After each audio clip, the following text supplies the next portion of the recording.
విశాఖ తూర్పు నియోజకవర్గం ఈనాట్ 175 అంటున్న అధికార పార్టీకి ఇక్కడ మాత్రం టఫ్ ఫైట్ అని చెప్పాలి.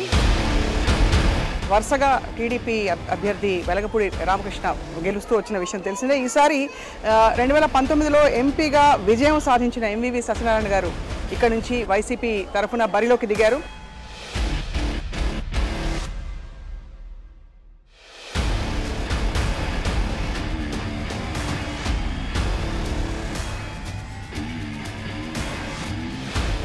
విశాఖ తూర్పు అంటే ఇది టీడీపీ కోట అని చెప్పుకుంటూ తిరుగుతున్నారు. ఈసారి ఏమిటి మీ విజయ అవకాశాలు? 3 సార్లు ఆయన గెలిచారు. గెలిచిన తర్వాత ఏదో వాళ్ళ కోట్ల ఫీల్ అయ్యారు. ఈసారి ఏం జరుగుతుందో ఒకసారి చూడండి. వెలగపూడి రామకృష్ణ గారు ఏ సందర్భం వదలకుండా డైరెక్ట్ గా మిమ్మల్ని అటాక్ చేస్తున్నారు. వారికి ఏం సమాధానం చెప్తారు? ఆయన మద్యం సిండికేట్, రౌడీ వ్యాపారం, అదేవిధంగా బ్రాండీ వ్యాపారం ఆయన చేశారు. ఆయన నా మీద ఆరోపణలు చేయటం ఎంపీగా ఉండి మీరు ఎమ్మెల్యేకి ఒప్పుకున్నారంటే దీన్ని మీరు ఇది మీ నిర్ణయమా, జగన్మోహన్ రెడ్డి గారి నిర్ణయమా, లేక అంటే ఇది కష్టతరమైన నియోజకవర్గం అంటే మీకు అప్పచెప్పారనుకుంటున్నారా ఏమిటి? అంటే డెఫినెట్ గా 3వ వర్డ్ కరెక్ట్ ఇది. సామాజిక సమీకరణాలన్నీ కూడా ఈసారి జగన్మోహన్ రెడ్డి గారు అసలు ఈక్వేషనే మార్చేశారు. పాలిటిక్స్ అంటే ఎలా ఉండాలని చెప్పి అందరినీ బీసీలని, ముస్లిం మైనారిటీని అందరినీ కలుపుకుపోతున్నారు. ఈ రోజు మీరు ఇఫ్తార్ విందులో పాల్గొన్నారు, ప్రార్థనలో పాల్గొన్నారు.